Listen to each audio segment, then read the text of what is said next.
Vasudevaya.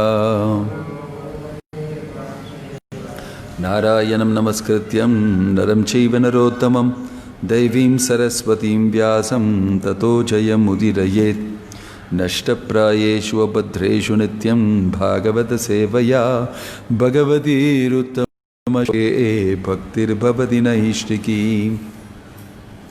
We're going to read a few verses. Today's topic chosen here is Prithu Maharaja's prayers from the 4th canto, chapter 20, text 21 onwards, right? Text 21 onwards, Lord Vishnu's appearance in the sacrificial arena. We're going to read from these shlokas before we discuss it. Text 21. Saadirajo rajitanjalige yatichanjalir harim vilokitum nashakat ashrulochanah na kinchano vachasa bhashpa viklavo hridopa guhyamum adhat avastitah. Translation. The original King Maharaja Prithu, his eyes full of tears and his voice faltering and choked up, could neither see the Lord very distinctly nor speak to address the Lord in any way. He simply embraced the Lord within his heart and remained standing in that way with folded hands. Purport. Just as Krishna is addressed in the Brahma Samhita as Adi Purusha, the original personality, so King Prithu, being an empowered incarnation of the Lord, is referred to in this verse as Adi Raja, the original or ideal king. He was a great devotee and at the same time a great hero who conquered over all undesirable elements in his kingdom. He was so powerful that he was equal in fighting to Indra, the king of heaven. He gave protection to his citizens, keeping them engaged in pious activities and devotional service to the Lord. He did not collect a single cent of taxes from the citizens without being able to give them protection from all calamities. The greatest calamity in life is to become godless and therefore sinful. If the head of the state or king allows the citizens to become sinful by indulging in illicit sex, life, intoxication, meat eating and gambling, then the king is responsible and he has to suffer the resultant sequence of reactions for the sinful activities of the citizens because he levies taxes on them unnecessarily. These are the principles for a ruling power. And because Maharaja Prithu observed all the principles for a ruling chief, he is referred to here as Adi Raja. Even a responsible king like Maharaja Prithu can become a pure devotee of the first order. We can distinctly see from King Prithu's behavior how he became ecstatic both externally and internally in pure devotional service. Just today we have seen in the newspapers of Bombay that the government is going to repeal its prohibition laws. Ever since Gandhi's non-cooperation movement, Bombay has been kept dry and has not allowed its citizens to drink. But unfortunately, the citizens are so clever that they have increased illicit distillation of liquor, and although not being sold publicly in shops, liquor is being sold in public lavatories and similar abnormal places. Unable to check such illicit smuggling, the government has decided to manufacture the liquor at cheaper prices so that people can have their supply of intoxication directly from the government instead of purchasing it in public lavatories. The government failed to change the hearts of the citizens from indulging in sinful life. So instead of losing the taxes they collect to inflate the treasury, they have decided to manufacture liquor to supply to the citizens who hanker after it. This kind of government cannot check the resultant actions of sinful life, namely war, pestilence, famine, earthquakes, and similar other disturbances. Nature's law is that as soon as there are discrepancies in regard to the law of God, which are described in Bhagavad Gita as dharmasya glanihi, or disobedience to the laws of nature or God, At once there will be heavy punishment in the form of sudden outbreaks of war. We have recently experienced a war between India and Pakistan. Within 14 days, there have been immense losses of men and money, and there have been disturbances to the entire world. These are the reactions of sinful life. The Krishna consciousness movement is meant to make people pure and perfect. If we become even partially pure, as described in the Bhagavatam, Nashtaprayeshu Abhadreshu, by development of Krishna consciousness, then lust and greed, the material diseases of the citizens, will be reduced. This can be made possible simply by broadcasting the pure message of Srimad Bhagavatam, or Krishna consciousness. Big commercial and industrial firms have contributed many thousands of rupees to a defense fund that burns the money in the form of gunpowder. But unfortunately, if they are asked to contribute liberally to advance the Krishna consciousness movement, they are reluctant. Under the circumstances, the world will periodically suffer from such upsurges and outbreaks of war, which are the consequences of not being Krishna conscious. Athavam Vrijyashru Kala Vilokayan Atripta Driggocharam Aha Purusham Pada Sprishantam Pritim Amsa Unnate Vinyasta Hastagram Uranga Vidvishaha. The Supreme Personality of Godhead stood with his lotus feet almost touching the ground while he rested the front of his hand on the raised shoulder of Garuda, the enemy of the snakes. Maharaja Prithu, wiping the tears from his eyes, tried to look upon the Lord, but it appeared that the king was not fully satisfied by looking at him. Thus the king offered the following prayers. The significant point in this verse is that Lord was standing above the ground, almost touching it. The residents of the upper planetary systems, beginning from Brahmaloka, the planet where Lord Brahma lives, down to Swargaloka, the heavenly planets of Indra, are so advanced in spiritual life that when they come to visit this or similar other planetary systems, they keep their weightlessness. This means that they can stand without touching the ground. Lord Vishnu is the Supreme Personality of Godhead, not because he lives in one of the planetary systems within the universe. He sometimes plays as if one of the demigods of this universe. When he first appeared before Prithu Maharaj, he was not touching the ground of this earth, but when he was fully satisfied with the behavior and character of Maharaja Prithu, he immediately acted on the Supreme Personality of Godhead, Narayana, from Vaikuntha. He immediately acted as the personality of Godhead Narayana from Vaikuntha. Out of affection for Prithu Maharaja, he touched the earth, but he rested the front of his hand on the raised shoulder of Garuda, his carrier, as if to prevent himself from falling down, since the Lord is not accustomed to stand on earthly ground. These are all symptoms of his great affection for Prithu Maharaj.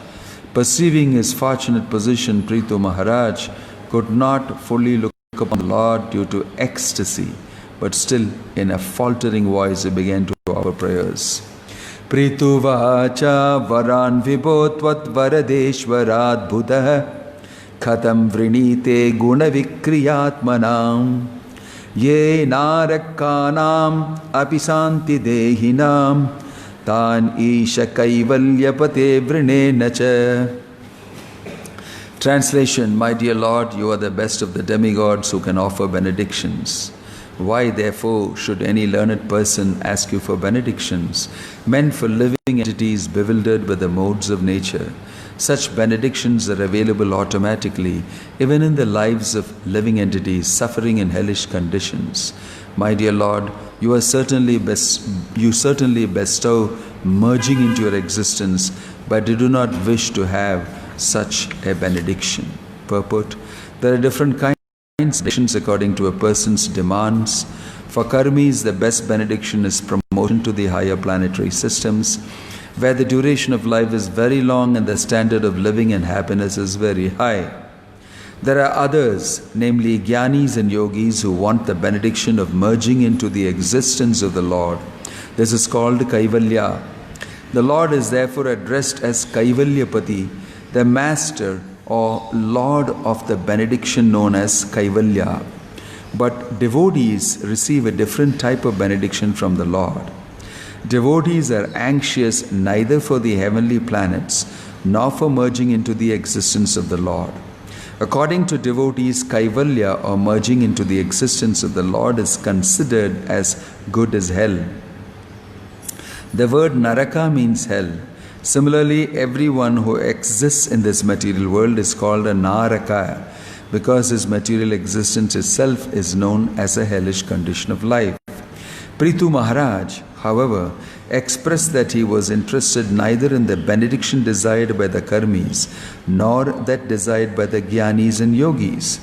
Srila Prabodhananda Saraswati Prabhu, a great devotee of Lord Chaitanya, described that Kaivalya is no better than a hellish condition of life, and as for the delights of the heavenly planets, they are factually will-o'-the-wisps or phantasmagoria. They are not wanted by devotees. Devotees do not even care for the positions held by Lord Brahma or Lord Shiva, nor does a devotee desire to become equal with Lord Vishnu. As a pure devotee of the Lord, Prithu Maharaj made his position very clear. Om Jnanatimirandhasya Jnananjana Shalakaya Chakshurun Militam Yena Tasmai Shri Gurave Namaha. Nama Om Vishnu Padaya Krishna Prashtaya Bhutale Shrimate Bhakti Vedanta Swaminithanamane. Namaste Saraswate Deve Gauravani Pracharane Nirvishesha Shunyavadi Paschatya Deshatarine. Jaya Sri Krishna Chaitanya Prabhu Nityananda Shri Advaita Gadadhar Shrivasadi Gaura Bhakta Vrinda. Hare Krishna, Krishna Krishna, Hare Hare, Hare Rama, Rama Rama, Hare Hare. So, we have been reading now on Prithu Maharaj's prayers. Prarthana of Prithu. The history is that up to this point, that immediately before Vishnu's appearance, we must know that Vishnu has appeared because he is very satisfied with Prithu Maharaj. He is very satisfied with the wonderful yajna that Prithu Maharaj has done to propitiate Vishnu, which is the duty of the king, and he does this for the welfare of the citizens. So Prithu Maharaj's sacrifice was very pleasing. Not only that, it was not complete. It was not complete, but still the Lord came. Because the original sankalpa of the sacrifices, I will do 100 Ashwamedha yajnas. And he was performing this sacrifice. And Indra, who is the king of heaven, got very disturbed because Prithu is performing his 100th sacrifice. So he is known to have come and stolen the horse. And he came in the dress of a sannyasi. Each time he came in a different sannyasi's robe. He stole once, and then Atri Muni showed that Indra is doing this, spoiling the sacrifice, so that Prithu Maharaj cannot do his 100 sacrifices. He pointed out to Prithu Maharaj's son, and his son chased Indra, and then he found that Indra is dressed like a sannyasi. So he left him and came back. And again he was told, no, don't worry about him being sannyasi, you finish him, kill him. Because he is doing something very horrible. Prithu Maharaj is engaged in doing something for the welfare of all the praja. The whole world is going to benefit, and he is stopping it. So he is adharmi. So he was convinced again to go. And this time again he saw him as a sannyasi, dressed in a different way. Again he came back. So in this way it went to and fro, and Prithu, He released the horse. Actually, he saw that he is going to be killed, Indra, and then he released the horse. The horse came back, he brought the horse back. The son brought the horse back, and then again the sacrifice started. Again he started. See, each time he used a different trick. He made everything dark, he created smoke. He came as a Kapalika sannyasi, he came as a other type of sannyasi, he came as this sannyasi, that sannyasi. All different types of false religious people. He is the founder Acharya of that. He became the founder Acharya of all different types of a religion to people that people follow. So he did this, repeatedly did this. Then the Brahmanas and the priests became very disturbed. He's doing this, and they decided to chant mantra to kill him. These are the same great priests who also killed Vena. But just saying, he died. He was so powerful in their ucharana, in their purity, in their observance of austerity. So, Brahma came at that time, stopped them from doing this and said, you can't do this to Indra, because Indra is doing some very important service for the Supreme Personality of Godhead, Vishnu, in maintenance. So you can't kill him. And also all the demigods are represented by Indra. Therefore, if you kill him, it will be very, very difficult. Everything will get completely thrown out of balance. Why doesn't Prithu just be happy with the 99 Ashwamedha Yajnas? Instantly Prithu agreed. He said, okay, if you say so, if my authority says so, if Lord Brahma says so, I will immediately abide by it. He immediately did that and agreed. While this was going on, it was so pleasing to Brahma, and it was surprising to many others that he did not do the 100 sacrifices and decide to change, give up, and not worry much about it. He was very detached.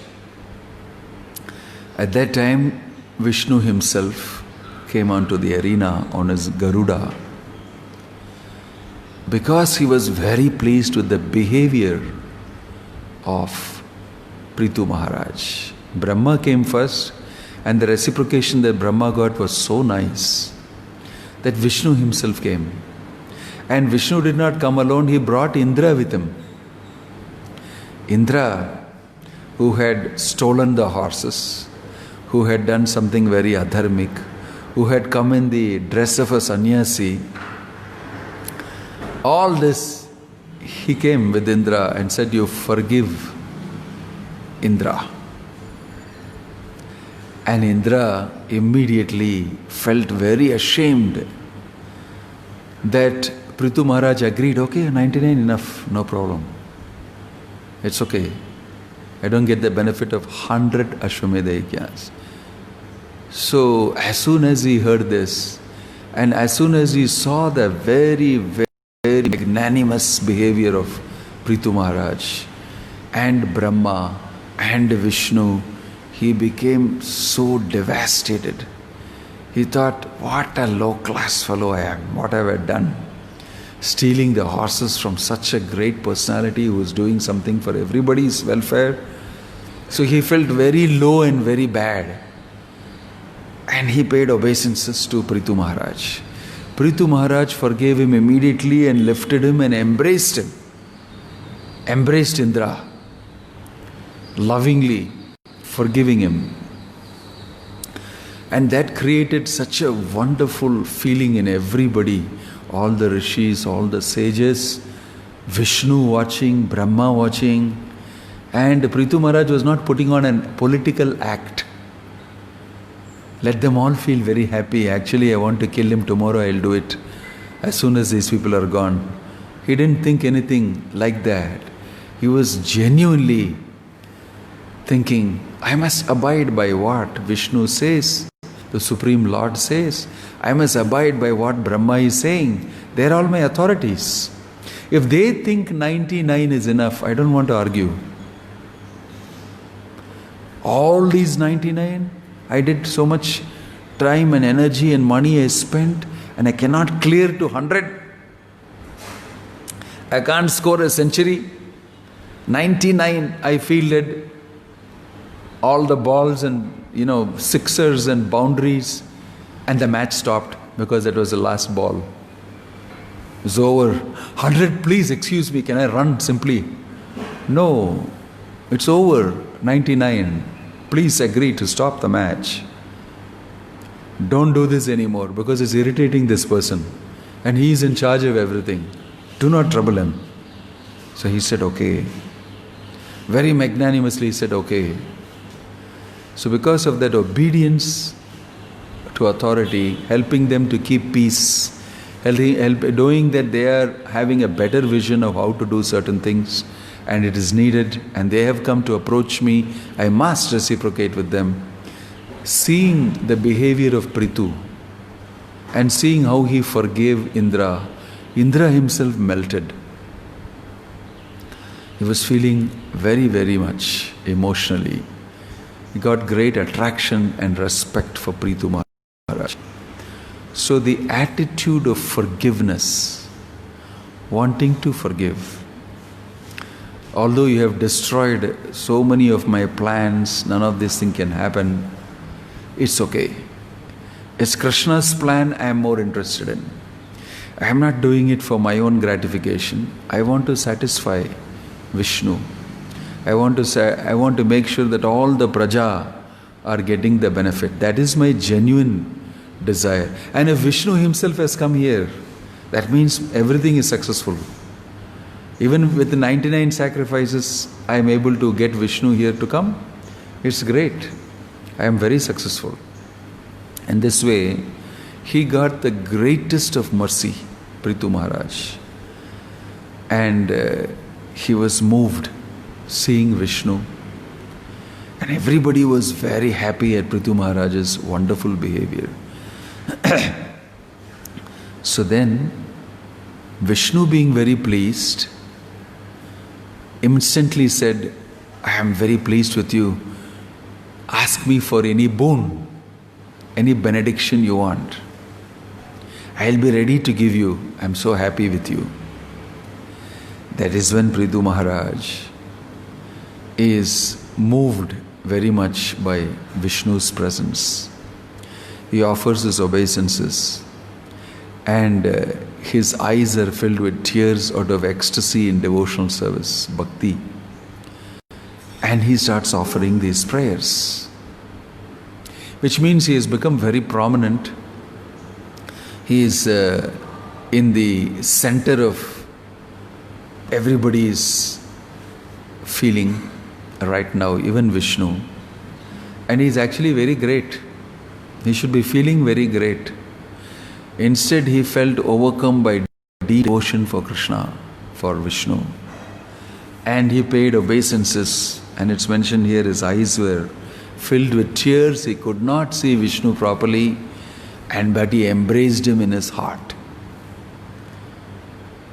And this was known to Vishnu because he is situated in the heart of everybody as Paramatma. This is the setting. So we can see the quality of Prithu Maharaj. Scintillating quality is forgiveness, kshama, tolerance, forgiveness. That is a special quality. You know, he was not very forgiving when he chased Mother Earth. He said, no, I am still angry with you. You better deliver. Otherwise I'll kill you. How dare you stop from providing for everybody? They are all starving and you're hiding all the seeds. You are not giving me what is required for me to rule properly. I will kill you. Even Mother Earth, Bhumi, she said that as Varaha you actually saved me and now why you want to kill me? But he was not so merciful with Mother Earth as he was with Indra. So Mother Earth, Bhumi, explained to him and finally she delivered out of fear. I cannot keep this. These are my conditions. And this way Prithu Maharaj milked the earth for the sake of the praja. But now, because the Supreme Lord has appeared, who is the real person who is to be pleased, and he is saying, you forgive Indra, is instantly forgiving. What more? I cannot work on my false ego. When my seniors tell me you do this, forgive, I must listen. That is, what is the meaning of culture? What is the meaning of spiritual life? What is the meaning of piety? What is the meaning of any action? If we don't listen to the authority, we don't listen to the authority of the Supreme Lord. And that is what I am instituting. Prithu knows. Is a wonderful example of leadership. Prithu is instituting the instructions of the Lord very firmly. No compromise on that. Have to follow. There's no chance of me becoming soft towards you. Ruling I can do, at the same time I can be a devotee and reciprocate with you as a devotee also. So as a ruler, I have no mercy for you. I have no mercy for Indra, I have no mercy for Mother Earth. Deliver, because you are being adharmic. But if I am asked to immediately forgive by my authority, then I will do so. And I will do so as a Vaishnava. Because there is no question of me forgiving you as a ruler, as a leader, because you have done a crime. Or done something wrong. It is not within my capacity to forgive you. Who am I to forgive you? Laws of the Lord have to be followed. Laws of the country have to be followed. It's like saying that, oh, you did not pay the taxes. Oh, you killed somebody. It's okay, I forgive you. Who are you? You have to institute the law. You may be the chief minister, you may be the minister of law, you may be anybody. But you have no right to institute the law on your own with extra mercy incorporated in it. Who are you to do that? You're nobody. You have to just put that in place. I'm sorry, you may be my son, but you did not follow. You broke the rule. Therefore, what is necessary to be done has to be done with you. These were great kings. You can read that in the Mahabharata also. Even if my son has done it, I subject him to the punishment because he will suffer the karma anyway. And if he doesn't, I will suffer 1/6 of the karma. So I must definitely institute it, and I have no right to, give you forgiveness from that. Actually. Of course, as a king is sometimes allowed to give mercy because he represents the Lord. Naradeva, that is another aspect of it.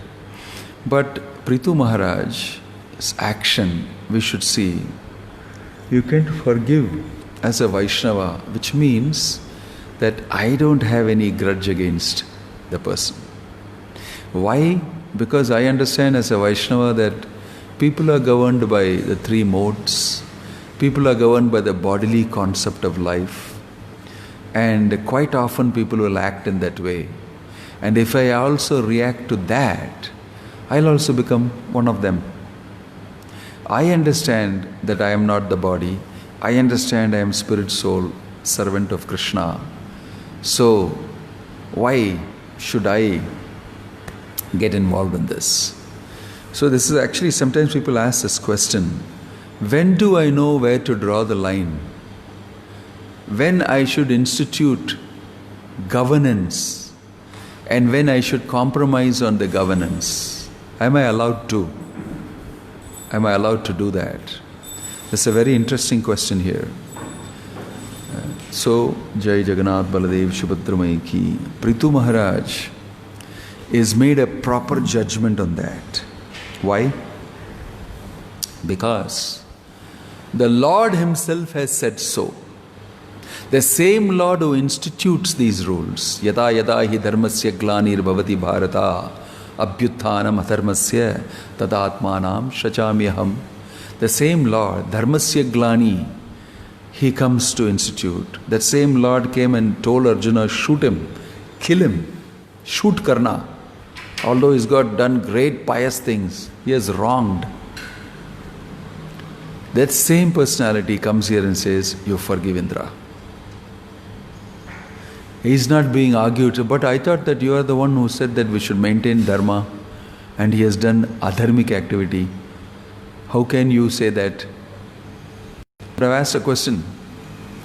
No, because the Lord said so, I have immediately changed it, because my business is to serve the Lord. My business is to satisfy Krishna.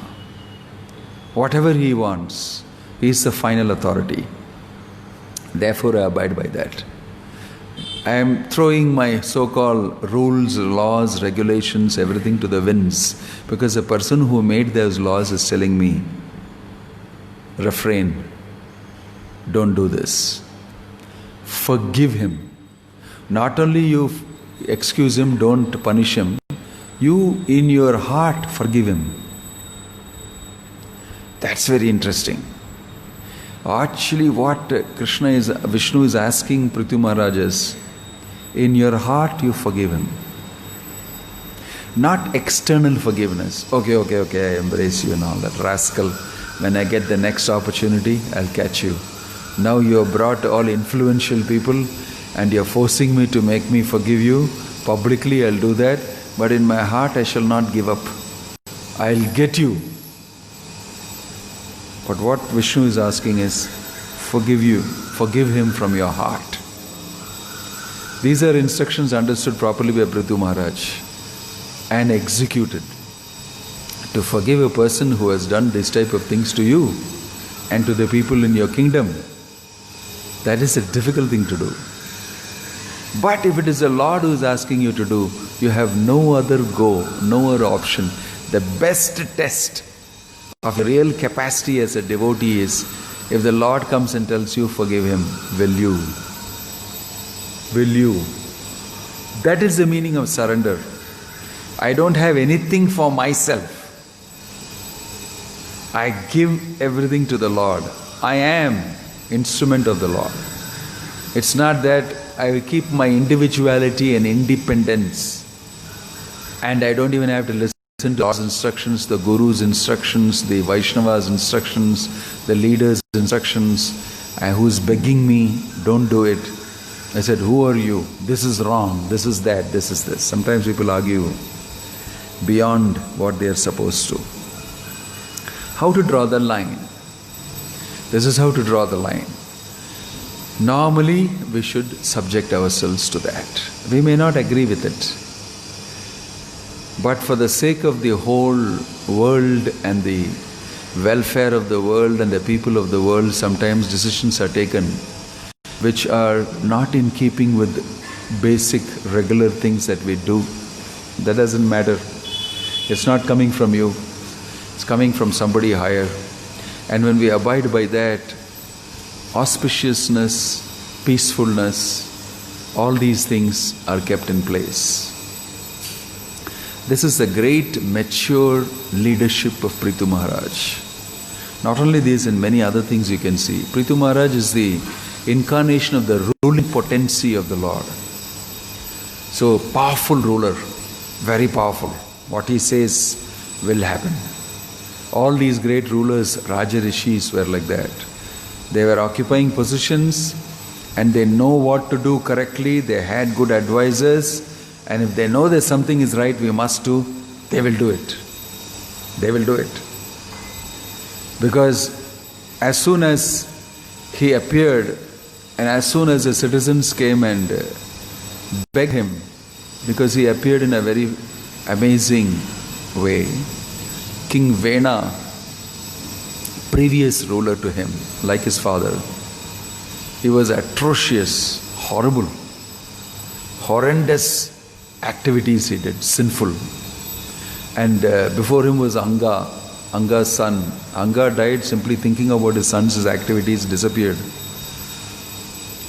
So Vena's activities were so horrible that finally the Brahmanas put him to death. And all his sinful activities came out in the form of a nishada. Then from his arms, he and his wife Archi came into being by the Brahmins, churning, chanting mantras. So Prithu and Archi were created in one sense. But actually Prithu is a partial Shakti Avesh avatar of the Lord. It's a Shakti Avesh avatar of the Lord, empowered incarnation of the Lord. In this way he has appeared. So he's not an ordinary person. But beautiful is his behavior. What to do, when to do, how to do. When you know that very well and you do, that's very nice and auspicious. And that is the greatest example. Yad yad acharati sreshta tattat eveta rochana. We must always think carefully and act. What is beneficial for people is what was in the minds of all these great Rajarishi kings, the rishis and sages. All Kshatriyas and Brahmanas always engage themselves in thinking how to do good for people. How to do good for people, how to guide them properly, how to help them, how to take them back to Godhead. This is their greatest responsibility. Leadership means this. This is a definition of leadership. Leadership means taking back everybody to Godhead. That's all. Period. Leading people back to home, back to Godhead. That's what is called leadership. Everything else is simply about governance. If your governance is not connected with taking people back to Godhead, it is not even governance. Well, why are you governing? For what are you doing? People call themselves leaders if they are great business heads of big corporations and houses. People become famous as leaders because they wrote a book and have some philosophy. People call themselves leaders because they are, taking part in giving advice in a particular way about how to increase the GDP and the economy. People call themselves leaders, or they are called leaders for various reasons. Just because they occupy a leadership position as a minister, as a somebody. But what are you leading people to? Pitrina sayat, jananina sayat. The beautiful shloka in the Bhagavatam. Don't become a leader as a parent. Don't become a leader as an employer. Don't become a guru. Don't become a king. Because all these are leading positions. Unless you are able to take them back to Godhead. So the definition of leadership in the Bhagavatam is leading people back to Godhead. Period. There is no other definition for leadership. Leadership means finding out how to take this person out of the material realm and give him an experience of the spiritual and lead him back to Godhead. Whatever you do for people in this direction, you are leading them. You are being a proper leader. If you take somebody and ask them to chant Hare Krishna, give him a book, give them few instructions on God and worshipping, you are leading him. But if you take people and use their abilities, exploit their resources, make money, give them money, you are not leading him. Actually, you are leading him to hell. Of course, you are leading him. You are leading him to hell. Leading him to lower regions of behavior, conduct, consciousness. So this we must understand very carefully. That is why the Bhagavatam portrays real leaders and totally diametrically opposite leaders. Hiranyakashipu, Ravana, all of them, plus Vena. Everybody is leading, but where is the final destination? Where will we go? So Prithu Maharaj can be studied for leadership. Powerful, very, very wonderful and powerful. We can hear these from the Bhagavatam. So his forgiving attitude of the leader is very important, because you have power and you have so much power. In fact, you are given absolute power by the special empowerment of the Lord, especially in a monarchical rule. Monarchy means one king ruling, which is ideal and very much preferable. Nowadays, there are groups of people ruling. Each one individually is trying to be a leader or showing himself to be a leader. And Prabhupada, condemned that type of leadership, democracy. When people don't know and they are asked to elect somebody as their leader, they will elect somebody who doesn't know. And then how can he lead? So This type of monarchical leadership is not asking the people who don't know to select their leader, but people who know, the few people who know what is required for people, they select the leader. Brahmanas are bringing Prithu Maharaj to be leader because they know that you can do it and you know how to do it. So this is a very important aspect. Because I know what is the destination of life and where you should actually be going, and because I know your condition of being like this, I am able to forgive you because you are pathetically situated. In terms of achieving the goal of life, you are just, envious, you are just totally overcome by material nature. Why should I get angry with you? I should feel, I'm sorry, you are in a very bad situation. I like to forgive you. Because obviously, if I am able to be in a better situation, devotionally, I will be able to forgive you. But if I am not, I cannot forgive you. Because I am also overcome by material emotion and feelings of hurt. My false ego is hurt. Many things have been done by you. So how can I forgive you? Unless I am out of the bodily concept of life, I cannot genuinely forgive you. Cannot genuinely forgive you. That's the important thing about Prithu Maharaj. You see? So forgiveness is not just lip service. Okay, thank you very much. Panchakalpatrubhya Chakrapasandibhevacha. It is not lip service. Forgiveness from the heart. That is why persons who really forgive inside, you can't judge them so easily. Can't judge them so easily. Even though they may be externally rough, internally they've forgiven you. That is what we need more than external forgiveness and internal hatred bred inside. Which is better for us. Therefore, only if a person is Krishna conscious can he really forgive. He should be large-hearted. He should be. That's the way we are expecting that leaders would be. At the same time, you can forgive once, twice, thrice, 4 times. After that, even the person who is very forgiving wants to really forgive you by punishing you. Because only then you will change. He wants to take his forgiveness a little more and affect it on you so that you will actually change. I want to give a jolt and a shake-up. You will see those type of instances also in the Bhagavatam. So forgiveness is not some superficial activity. Forgiveness is for your welfare. Somebody is forgiving you, he is benefited, you are also benefited. Everybody is benefited. Why? Because it will lead you to Krishna consciousness. The result of forgiving a person should be that he becomes more oriented towards Krishna consciousness. That's what happened to Indra.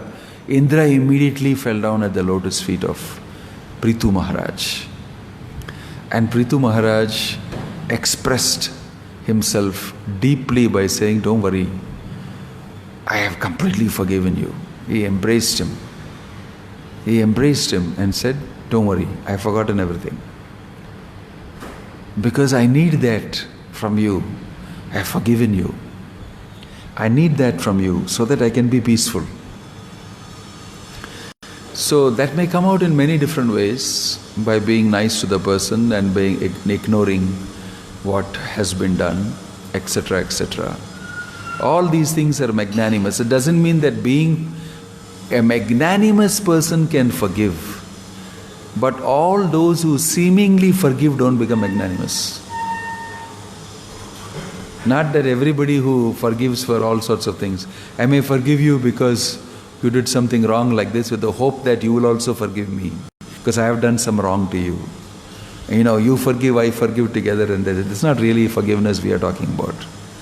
Irrespective of whether I am getting benefited materially or not, I am willing to forgive you because I don't want to stoop to this level low level of operation. My consciousness has to go down real low if I don't forgive you, and I have to fight with you and breed hatred in my heart and dirty my old consciousness, contaminate it. All these things I will carry with me. After all, Krishna is in control. This is with full understanding, forgiving. So only devotees can do that because they have full understanding. It's very important for us to know that the rich aspect of the prayer of Prithu Maharaj is coming from that type of level.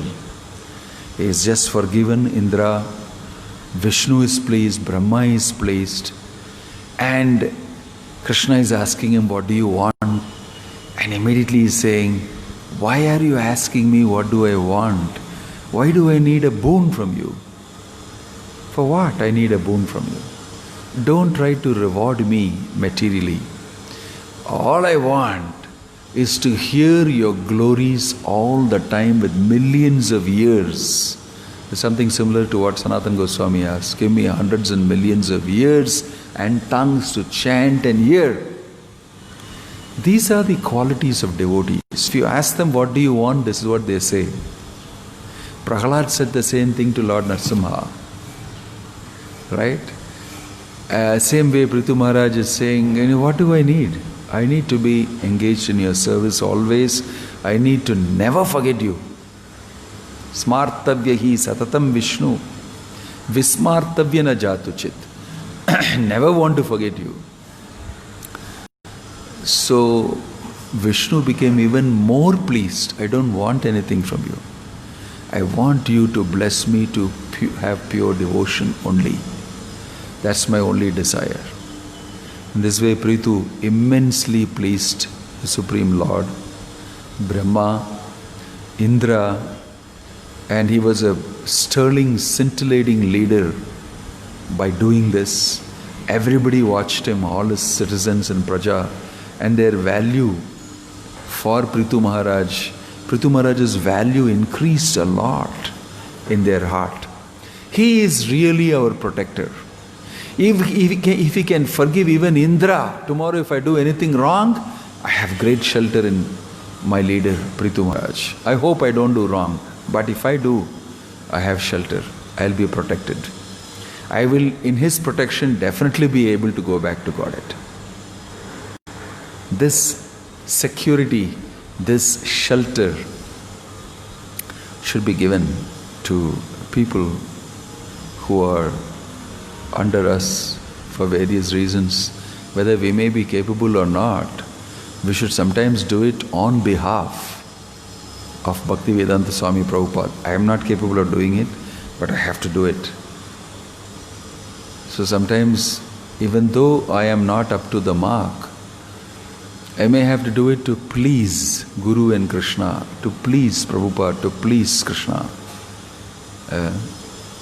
That is the second level of forgiveness. So these are lessons we can learn, and many, many more things we can hear from Prithu Maharaj's brilliant activities and his wonderful devotional attitude and his ruling, which is so significantly notable. Om Tat Sat. Srila Prabhupada Ki Jai. I'll stop here. Is there any comment or question?